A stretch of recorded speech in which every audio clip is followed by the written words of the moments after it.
betrayal, greed, and murder.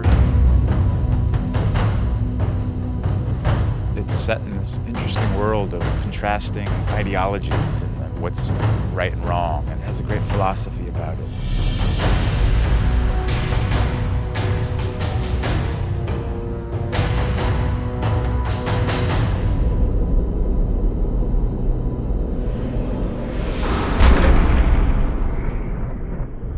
Game of Thrones is about power struggles in a fantasy kingdom called Westeros, and it's about a struggle for the Iron Throne, which is the seat of power in this kingdom. There's a war coming, Ned.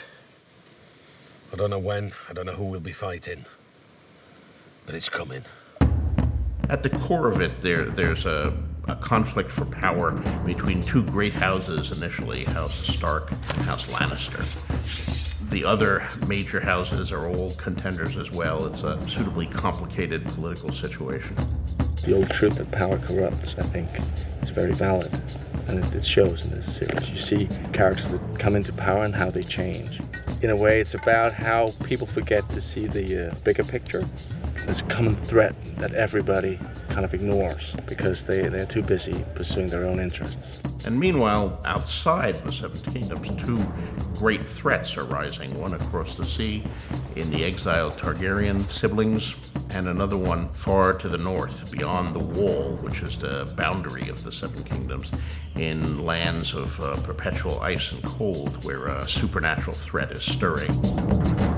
It's very different from anything that's been done. I can't think of another fantasy which is as dark as this one is, which is as gritty and as real. Every single character is incredibly complex. You think you know them, you think you've got them pegged as what they seemingly are, but they really aren't. Is there someone in your service whom you trust completely? Yes. The wiser answer was no, my lord. It's not a good guys, bad guys story. It's a story where everybody is pursuing their own interest and everybody is following their own code, and it's about those interests and those ethics coming into conflict with each other, and it just provides a much richer story than the guys in white beating the guys in black. Lord Baelish, perhaps I was wrong to distrust you. Distrusting me was the wisest thing you've done since you climbed off your horse. It's quite a big, sprawling, epic kind of story, and fascinating characters, different characters, very rich, sort of tasty characters in there. You don't know who they all are and how they fit in. Shouldn't be out here, my lord. There's no telling who has eyes where. Let them look. So I've found it's very dense and it's very multi-layered. I think that's what I found quite intriguing and quite fascinating about this thing.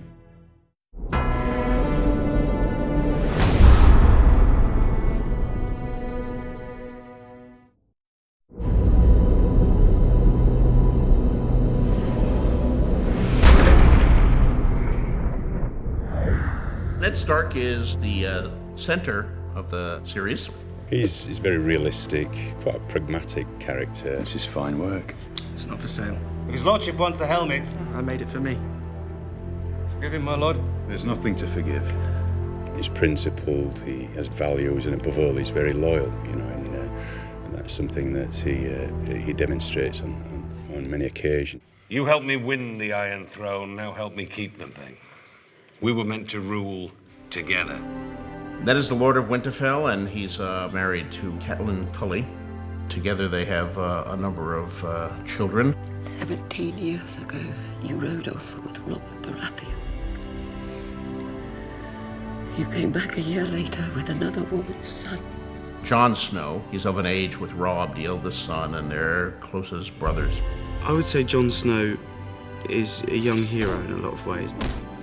Well, Lord Snow, it appears you're the least useless person here. Personally, I think there's a hell of a lot of inner turmoil if he's fighting between his ambition to be someone and to make a mark on things. I'm ready. You're not going. You're no ranger, chap. Here. A man gets what he earns. When he earns. His ambition can and does make him do quite extreme things. The Lannisters are the Queen's family. Robert Baratheon, the king, who had the daughter of another great house, Cersei Lannister.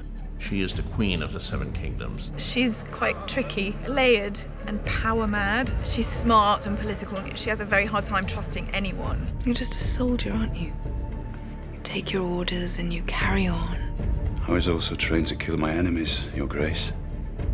As was I. There's a definite sense with Cersei that if it will further her game of power, she'll get rid of anybody. It doesn't really matter. Jaime, her twin brother, is one of the members of the King's Guard. It would be good to have you on the field. The competition has become a bit stale. I don't fight in tournaments, because when I fight a man for real, I don't want him to know what I can do. He is a soldier and he doesn't care about the politics. He knows the game and he does not want to be directly involved in it. Cersei and Jaime also have another brother, Tyrion Lannister. Tyrion Lannister, because of his size, has had a very complicated upbringing in relation to his father and his sister. He's very well read. He gets 0 powers with physical defenses, so he has to defend himself with his wit and charm. Why'd you read so much? Look at me and tell me what you see. Is this a trick? What you see is a dwarf.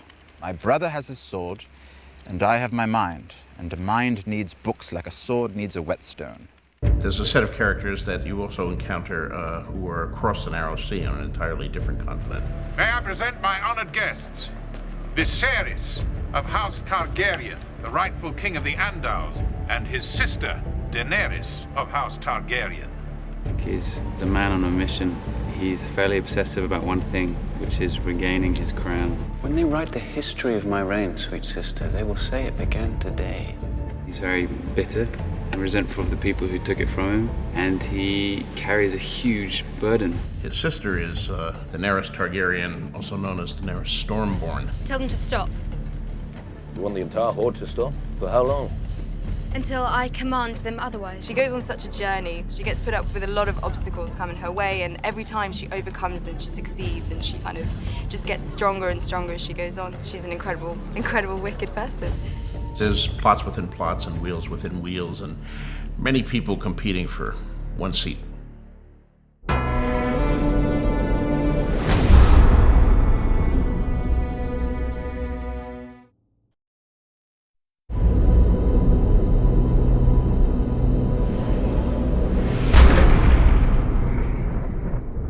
Going into this, it's always been something very important to us, that things never look fake. For us, it's more about creating this world and making it an authentic and believable world, but it's not our world. We were lucky enough to have the help of a tremendously gifted art department.